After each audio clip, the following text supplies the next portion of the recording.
आज के दौर में चिकित्सा विज्ञान लगातार उन्नति कर रहा है और सर्जरी की दुनिया में तकनीकी प्रगति ने मरीजों के इलाज को न केवल आसान बनाया है बल्कि कम दर्दनाक और जल्दी ठीक होने वाला भी बना दिया है। इसी संदर्भ में आज के प्रतिष्ठित क्षेत्रपाल हॉस्पिटल में एक विशेष प्रेस कॉन्फ्रेंस का आयोजन किया गया, जहां जनरल एवं लेप्रोस्कोपिक सर्जरी से जुड़े महत्वपूर्ण सवालों को केंद्र में रखा गया। जनरल एवं laparoscopic surgeon doctor Dharmendra Kumar निर्वाण ने मीडिया से खास बातचीत की। बातचीत का मुख्य फोकस यह रहा कि आज के आधुनिक अस्पतालों में किस प्रकार की सर्जरी की जा रही है और मरीजों को किन किन विकल्पों के साथ उपचार मिल रहा है। सर्जरी की पारंपरिक पद्धतियों जैसे ओपन सर्जरी की तुलना में लेप्रोस्कोपिक और लेजर सर्जरी कितनी अलग और बेहतर है, इस पर गहन चर्चा की गई। इन दोनों विधाओं के बीच के अंतर और उनके मिलते जुलते पहलुओं को भी सवालों के जरिए समझने का प्रयास किया गया। आम सर्जरी के मुकाबले लेप्रोस्कोपिक सर्जरी और लेजर सर्जरी से होने वाले फायदों को जानने की उत्सुकता भी सवालों के रूप में सामने आई, जैसे कम चीरा, जल्दी रिकवरी और कम दर्द होना। साथ ही यह भी पूछा गया कि किन विशेष समस्याओं या स्थितियों में लेप्रोस्कोपिक सर्जरी को प्राथमिकता दी जाती है। सवालों की श्रृंखला में यह भी शामिल था कि लेजर तकनीक से आजकल किस तरह की सर्जरी की जा रही है और किन बीमारियों में सर्जरी की एकमात्र विकल्प बन जाती है। इसके जरिए यह जानने की कोशिश की गई कि आधुनिक सर्जरी केवल विकल्प नहीं बल्कि कई बार आवश्यक समाधान बन जाती है। इसके अलावा प्रेस वार्ता में अस्पताल में वर्तमान में की जा रही सर्जरी का ब्यौरा मांगा गया और हाल ही में किए गए किसी उल्लेखनीय सर्जिकल केस पर भी जानकारी चाही गई। अंत में भविष्य की संभावनाओं को ध्यान में रखते हुए यह भी पूछा गया कि क्षेत्रपाल हॉस्पिटल किस तरह से इमरजेंसी परिस्थितियों का सामना करने के लिए तैयार है और उसमें सर्जनों की भूमिका किस प्रकार प्रभावी हो सकती है। मेरा नाम डॉक्टर धर्मेंद्र निर्वाण है। मैं यहाँ आपके शहर अजमेर में क्षेत्रपाल हॉस्पिटल में जनरल लेप्रोस्कोपिक और लेजर सर्जन के रूप में कार्यरत हूँ। मैंने अपनी प्रारंभिक पढ़ाई जैसे कि MBBS मैंने गवर्नमेंट मेडिकल कॉलेज अमृतसर से की। उसके बाद मैंने मास्टर ऑफ सर्जरी जो कि मैंने गवर्नमेंट मेडिकल कॉलेज पटियाला से की। उसके बाद में मैं 3 साल ESI हॉस्पिटल लुधियाना में रहा हूँ एज ए सीनियर रेजिडेंट और वहाँ पे मैंने काफ़ी अनुभव प्राप्त किया। उसके बाद में मैं 3 साल फोर्टिस हॉस्पिटल अमृतसर में रहा in department of general surgery and GI surgery department में मैं एज ए सर्जन के रूप में कार्यरत था।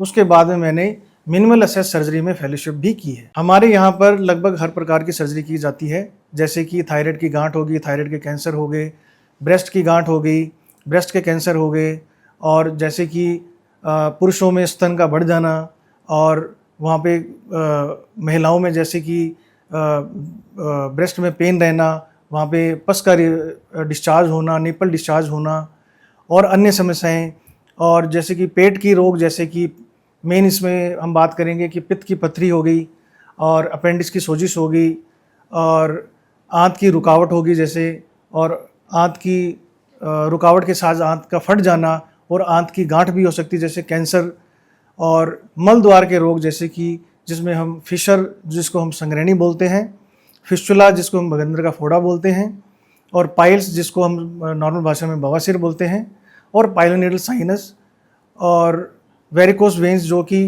पैरों की नसों का फूल जाना, और बर्न के पेशेंट्स हो गए, ट्रॉमा सर्जरी हो गई, और क्रिटिकल केयर इमरजेंसी सर्जरीज हो गई। ये सभी प्रकार की सर्जरी यहाँ पर की जाती हैं। लेप्रोस्कोपिक सर्जरी में हमें ये समझना है कि बहुत छोटे छोटे चीरे के साथ हम दूरबीन के द्वारा हम पेट के अंदर पहुँचते हैं, जो कि चीरा मैक्सिमम डायमीटर उसका 5 mm से लेकर 10 mm तक होता है। उसमें हम दूरबीन के द्वारा हम पेट के जितने भी ऑर्गन हैं, जो पैथोलॉजी है, उसको देखते हैं और देखकर उसको निकालने की कोशिश करते हैं, जो कि बहुत कम चीरे के साथ और बड़ी बड़ी सर्जरी की जाती है इससे। और जब दूरबीन के साथ हम ऑपरेशन करते हैं तो दूरबीन के साथ हम सराउंडिंग जो स्ट्रक्चर्स हैं हम उनको बहुत अच्छी तरह से देख सकते हैं और ब्लीडिंग के चांसेस भी कम रहते हैं, और अच्छे मैनर के अंदर हम हर चीज़ को विजुलाइज कर सकते हैं। जबकि दूसरे रूप में हम जैसे देखें कि ओपन सर्जरी में हम बड़ा चीरा देकर और उस ऑर्गन तक पहुंचते हैं जिस पैथोलॉजी को हमने निकालना है, जो कि आइडली 5 से 7 सेंटीमीटर या उससे बड़ा भी इंसिजन हो सकता है। लेप्रोस्कोपिक सर्जरी जैसे कि मैंने आपको बताया कि बहुत छोटे छोटे चीरे के साथ हम दूरबीन के द्वारा हम सर्जरी करते हैं, और जो लेज़र होती है, लेज़र एक बहुत पतला सा फाइबर होता है जो कि एनर्जी सोर्स उसमें यूज़ होती है, और वो पतला फाइबर बिना कट के साथ, जैसे लेप्रोस्कोपी में आधा सेंटीमीटर या 10 mm का इंसिजन लगता है, बट लेज़र सर्जरी के अंदर में कोई भी कट नहीं लगता, और बिना कट के साथ हम जो किसी टिश्यू को हम जला भी सकते हैं और उसको काट भी सकते हैं। जैसे कि लैप और लेज़र सर्जरी दोनों का मैं आपसे बात करूंगा। जैसे लैप्रोस्कोपिक सर्जरी है, उसमें बहुत ही कम चीरे के साथ सर्जरी करते हैं और लेज़र के साथ बिना कट के साथ सर्जरी की जाती है। और दूसरी बात, जब हम ऑपरेशन करने के दौरान जब हम लेप्रोस्कोपी से ऑपरेशन करते हैं तो हमें बहुत ही अच्छे विजुलाइज मैनर में हमें सारी चीज़ें दिखती हैं और सराउंडिंग स्ट्रक्चर जो जितने भी ऑर्गन हैं वो भी हमें बहुत अच्छे तरीके से दिखते हैं। और एक माइन्यूट ब्लीडिंग हो, जैसे बहुत ही कम ब्लीडिंग हो, वो भी वो हमें बहुत अच्छे तरीके से दिख सकती है और वो उसी टाइम हम उसको मैनेज कर सकते हैं। और जैसे कि लेज़र सर्जरी है, उसका भी यही फ़ायदा होता है, बट उसमें कोई भी कट नहीं होता और ऑपरेशन के बाद में बहुत ही ब्लीडिंग के कम चांसेस रहते हैं और हॉस्पिटल का स्टे भी पेशेंट का कम हो जाता है। पेशेंट को पेन नहीं रहता है, पेशेंट अर्ली रिकवरी होती है, हॉस्पिटल का स्टे कम हो जाता है। दूसरा कि वो अर्ली रिटर्न टू वर्क रहता है पेशेंट, और पेशेंट की अफोर्डेबिलिटी अच्छी रहती है और पेशेंट का एक्सपीरियंस बहुत अच्छा रहता है लैब और लेज़र सर्जरी दोनों से। लेप्रोस्कोपिक सर्जरी से हम ज़्यादातर जैसे पेट की सर्जरियाँ करते हैं। पेट की सर्जरी मुख्य रूप से जैसे हम पित्त की पथरी होगी, गॉल ब्लैडर स्टोन जिसको बोलते हैं हम, और अपेंडिक्स की सोज जिसमें अपेंडिसाइटिस बोलते हैं हम उसको, और जैसे आंत की रुकावट हो गई और आंत का फट जाना जिसमें, और मुख्य रूप से जैसे हम हर्निया की सर्जरी की बात करेंगे जिसमें हर्निया की पेट के हर्निया हो गए और नलों के हर्निया हो गए। और जब ऑपरेशन हो जाते हैं, जैसे ओपन सर्जरी करते हैं हम, तो उसके बाद में हर्निया बनने के चांसेस बहुत ज़्यादा रहते हैं जिसको हम इंसिजनल हर्निया बोलते हैं। तो वो भी हम दूरबीन के द्वारा बहुत अच्छी तरह से कर सकते हैं। लेज़र पद्धति के द्वारा हम, जैसे कि मैंने आपको पहले बताया कि इसमें बिना कट के द्वारा सर्जरी की जाती है और बहुत ही पतला फाइबर होता है जिससे सर्जरी होती है। उसमें मुख्य रूप से जैसे मल द्वार के रोग हैं, जैसे कि फिशर, संग्रैणी, फिस्टुला, वगंदर का फोड़ा और पाइल्स जिसको हम बवासीर बोलते हैं, और पाइलोइडस साइनस, इन मुख्य रूप से इन चीज़ों की जो इन सर्जरी हम करते हैं।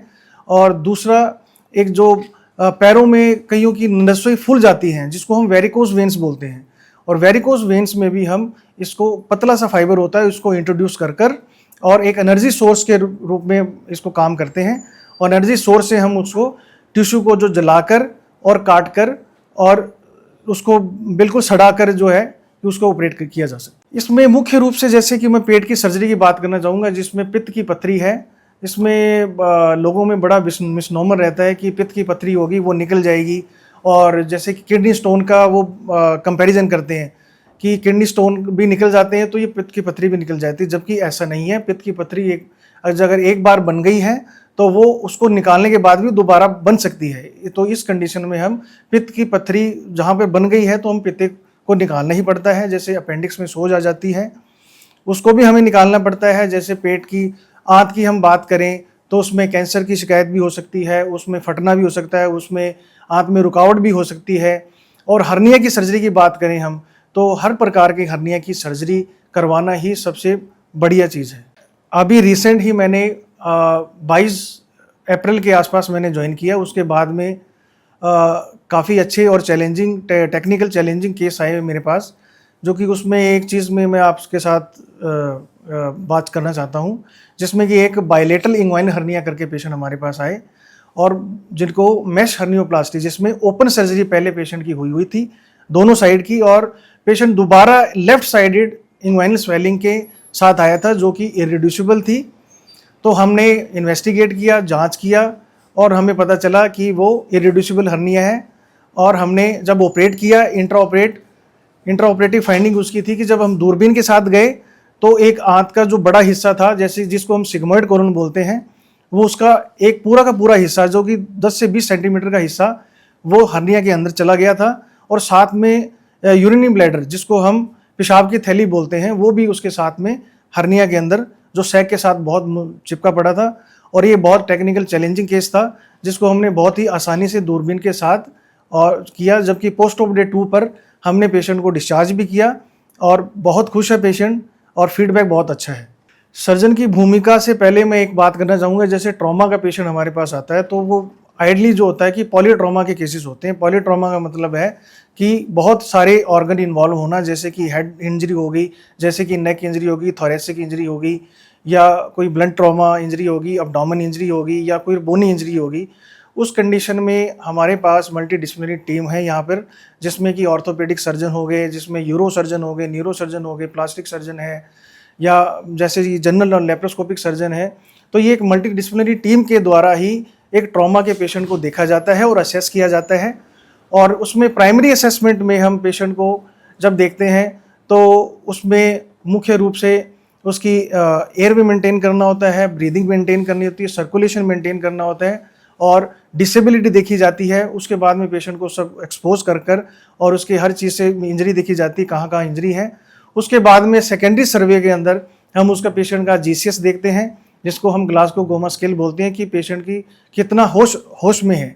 और उसके बाद में कुछ और तरीके की चीज़ें भी हम करते हैं जिससे हमें पता चलता है कि पेशेंट कितना इमरजेंसी है। उसके बाद में अगर मैं एक जनरल सर्जन की बात करूं तो जैसे ब्लंट ट्रॉमा हो गया या पेनिट्रेटिंग अब्डोमिनल इंजरी हो गई, तो उस कंडीशन में हम पेशेंट का पहले स्टेटस देखते हैं कि पेशेंट वाइटली स्टेबल है या नॉन स्टेबल है। अगर पेशेंट वाइटली स्टेबल है, उस कंडीशन में अगर ब्लंट ट्रॉमा है या पेनिट्रेटिंग ट्रॉमा है, तो हम पेशेंट को पहले सीटी स्कैन के साथ हम जाना चाहते हैं। और सीटी स्कैन में और भी अदर हायर मॉडलिटी जो होती हैं, हम उसके द्वारा अंदर की जो जांच करते हैं और प्रॉपर उसका ट्रीटमेंट करते हैं। और दूसरा, अगर मान लो पेशेंट वाइटल स्टेबल नहीं है और पेशेंट का जीसीएस ठीक नहीं है, तो इमरजेंसी हम क्या करते हैं, ई फास्ट करते हैं, जिसको हम फास्ट फोकस असेसमेंट सोनोग्राफी बोलते हैं, जिसमें हम कि पेट में जैसे कि एयर कितनी है या पेट में कितना पानी भरा है या ब्लड भरा है, वो फटाफट हम देखकर और पेशेंट को इमरजेंसी हम शिफ्ट करते हैं ओटी के अंदर। और इमरजेंसी लेप्रोटमी जिसको बोलते हैं, हम पेट को खोला जाता है और सारी चीज़ें देखी जाती है, जो कि इमरजेंसी में करना बहुत ज़रूरी होता है। और उसमें मुख्य रूप से हम जैसे डैमेज कंट्रोल सर्जरी करते हैं कि जितना डैमेज हुआ है उसको रोककर और पेशेंट को थोड़ा स्टेबल करके उसको आईसीयू में शिफ्ट किया जाता है। उसके बाद में पेशेंट को फिर दोबारा स्टेबल कर आईसीयू में और रिससिटेट कर उसको प्रॉपर रूप से स्टेबल करके उसके बाद में फाइनल जो उसका ट्रीटमेंट होता है वो किया जाता है।